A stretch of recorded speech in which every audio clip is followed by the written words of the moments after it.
皆様こんにちは。今回は新車でスイフトスポーツを買って2年半乗ってきた僕が思う市場だけではわからないスイフトスポーツのいいところをご紹介したいと思います。ぜひこの動画を見終わったらディーラーで試乗して今から言うことが本当かどうか確かめてみてください。スイフトスポーツの重さは970キロなので、他のスポーツカーに比べると圧倒的に軽いですね。豆腐屋の有名な86が925キロ。最近発売された新型 BRZ が1260キロですので、スイフトスポーツは1トン以下でめっちゃ軽いです。じゃあ車が軽いとどんないいことがあるかというと、まず軽いので加速がめちゃくちゃ速い。140馬力のエンジンにターボもついているので、アクセルベタ踏みしたらホイールスピンしますし、シートに体が押し付けられるレベルの G を感じることができるぐらい速いです。普段普通車に乗ってる方がスイスポに乗ってアクセルベタ踏みしたら本気で焦ると思います。めちゃくちゃ速いです。また車重が軽いおかげでハンドル操作もだいぶ軽快で、自分が思ったようにハンドル操作して車を操れます。重い車だとハンドル操作に若干遅れて車が動く感じがあると思うんですが、スイスポの場合ハンドルを動かすとすぐラグもなく車もついてくる感じなので、自分の思った通りに運転できますね。軽いことのメリットはまだありまして、軽いから燃費がめっちゃいいです。前回別の動画で燃費測定しましたが、街中でリッター8から12キロ、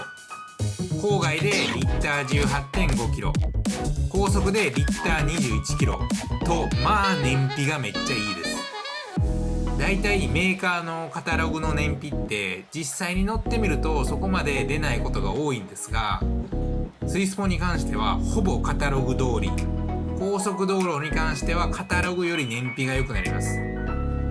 ガソリンが廃油なので燃費がいいのは本当に助かりますね。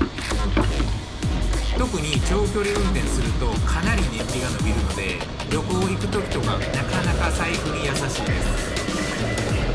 これまで高速で何度も長距離運転してきましたが、リッター20、条件良ければ25キロとかも出たことあります。2年半乗ってきた経験から言うと、80キロから90キロでクルゴン設定すると燃費が一番伸びますね。また1トン未満と軽いため、重量税も他のスポーツカーと比べると安いですね。スイスポの重量税は8200円です。500キロ増えるたびに4100円の税金が上乗せされるので、税金も比較的安く庶民に優しい車です。これまでの話をまとめると、軽いので加速が良くてハンドリングが軽快、軽いので燃費がいい、軽いので税金が安いと、軽いことによる恩恵がかなりありますね。実際に運転してみるとこの車の軽さと楽しさを実感できると思うので、ぜひ近所のスズキで試乗してみてください。スズキのディーラーに免許証を持って行って申し込み用紙を書くだけで簡単に無料で試乗できるので、ぜひ実際に運転してみてください。スイフトスポーツがコスパ最強とよく言われている理由の一つでもあるんですが、性能と装備に比較しての金額がかなりお安くなっているところ。僕が買ったのは2021年現在発売されている2型ではなく2019年の1型でした。当時ディーラーオプションは一切つけずに車体割引13万円で乗り出し200万円ちょうどでした。ノーオプションでも探せば13万円引いてくれるディーラーもあるので、いろいろなディーラー巡りした方がいいです。スイスポは安いとよく言われますが、言うて安いと言っても200万円と大金なので、ディーラー選びは妥協しない方がいいかなと思います。今発売されている最新モデルの2型は1型から約10万円ほど値上がりして税込み201万7400円。それでもコスパで見るとかなり安いと思います。その理由が10万円値上がりしたことで、車の周りに人や車、障害物を感知するセンサーがついたり、サイドミラーにブラインドスポットに車がいるとライトが光って車がいることをお知らせしてくれる機能。メーターのディスプレイに速度や道路標識が表示されるようになったり、後部座席にもスピーカーが追加されたり、いろいろと改善されているので10万円の値上げなんですが、まあ10万円の価値は絶対あると思います。1型に乗ってるからこそ言えることなんですが、1型の後方視界がめっちゃ見づらくて、特に左後方がめっちゃ見づらいので、ブラインドスポットモニターはめっちゃ羨ましいですね。それぞれの機能の詳しい説明はスズキのホームページを概要欄に貼っておくので、一度どんなものか見てみてください。乗り出し約200万で、先ほど言った車重が軽いのでめちゃくちゃ運転していて楽しい。自分の思い通り軽快に操作できる。その走りの性能に加えて、86や BRZ だと標準でついてこないオートエアコン、2型から新たに追加された車全体のセンサー、後方に車がいる時に光って教えてくれるドアミラー、さらに運転席にシートヒーターもついてくるという欲張り装備。これ全部ついて乗り出し約200万はかなり安いと思います。スズキの営業の人もスイスポの粗利は他のスズキ車と比べてもかなり少ないと言ってました。さらに標準でついてくるタイヤもメルセデス・ベンツの標準タイヤでもあるドイツのコンチネンタル製で、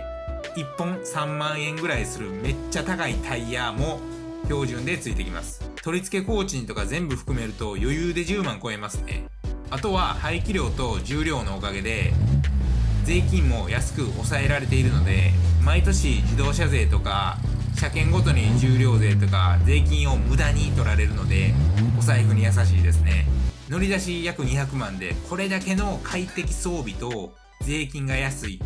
さらに燃費もいいので買ってからの維持費も安く抑えることが可能です。セーフティーパッケージに関してなんですが、なしにすれば14万円ほどさらに安くなりますが、セーフティーパッケージには自動ブレーキ、アダプティブクルーズコントロール、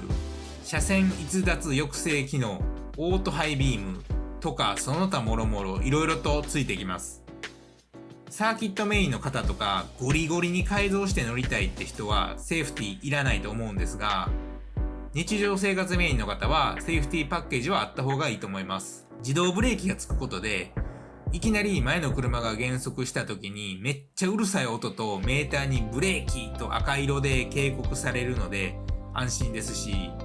少しでも車線をはみ出したらうるさい警告音とハンドルを若干自動操作して真ん中に戻そうとしてくれたり、かなり運転していて安心できます。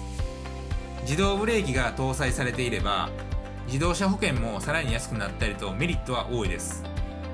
たださっきも言ったんですが、スイスポなどで車外パーツがほんと意味わからんぐらい大量に売ってますので、セーフティーパッケージがあるから車外パーツが取り付けれないこともあるので、サーキットでゴリゴリに走る、外装パーツめっちゃつけたい、車高をベタベタに下げたい、ハンドル交換したいって人はセーフティーなしを買った方がいいですね。スイスポのパーツが大量に載っているハイパーレブっていう雑誌は Amazon プライムの会員だったら無料で読めますので、ぜひ読んでみてください。買って読みたいって方は Amazon で2200円で売ってますので、概要欄にリンクを貼っておきます。僕の場合は浜松で家の周りが田んぼしかないところに住んでいるので、交通手段が車しかなく、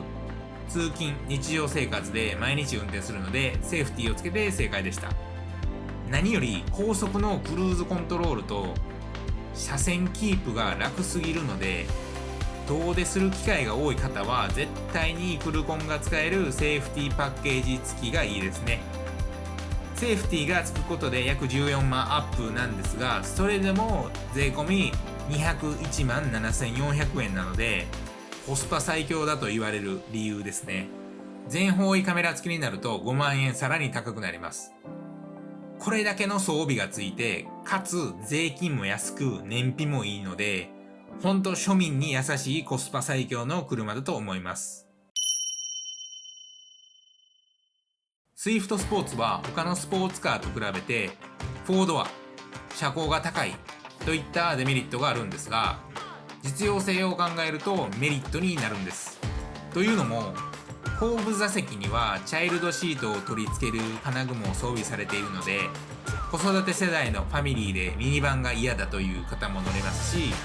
コンパクトで小回りも利くので運転しやすいです。逆に50、60代で親の介護で病院や老人ホームへの送り迎えの際に車高が高いので、普通に椅子に腰掛ける感じで後部座席に座らせることもできます。86とかだと後部座席に高齢者乗せるのは不可能だと思うので、ちょうどいい車高だと思います。乗り降りしやすいですね。あとは後部座席を倒すとかなり荷物を積めるようになるので、日常生活で役立つ車です。4ドアなのでスーパーで買ってきたものを後部座席に置いたりできますし、トランクはめっちゃ大きいことはないんですが、日常使いレベルでは十分に入ります。内装外装については別の動画で詳しく紹介していますので、ぜひそちらも見てみてください。概要欄に動画のリンクを貼っておきます。これまでの話をまとめると、一見デメリットにも見える4ドア、車高が高いといったデメリットも子育て世代のファミリーや介護が必要な世代にも対応できる車です。乗ったらわかるんですけど、なぜか運転していてめっちゃ楽しいんですよね。明らかに普通のコンパクトカーと違ってアクセル踏めばめっちゃ速いですし、一度実際に乗ってその楽しさを体感してみてください。スイフトスポーツのいいところっていろいろなモータージャーナリストとかプロのドライバーの方も褒めちぎってますし、僕みたいな一般人でも運転していてめっちゃ楽しい車やなと思うので、買って間違いない車だと思います。もちろんこれまで乗ってきてここが正直微妙やなと思ったところもありますので、そこは別の動画で紹介していますので、合わせて見ていただけると嬉しいです。ちなみに忖度なしでいろいろ言い過ぎてコメント欄が荒れているので、そこも見ていただけるといいかなと思います。あと車検まで半年、タイヤとホイールも最近買ってまだまだ乗っていろいろ改造していく予定なので、ぜひチャンネル登録して僕のスイスポがいろいろと変わっていく様子を見ていただけたらと思います。以上、2年半乗ったスイフトスポーツの知っておくべきいいところでした。この動画が参考になったよと思っていただけましたら、ぜひチャンネル登録と高評価をよろしくお願いいたします。それではまた次回の動画で。ありがとうございました。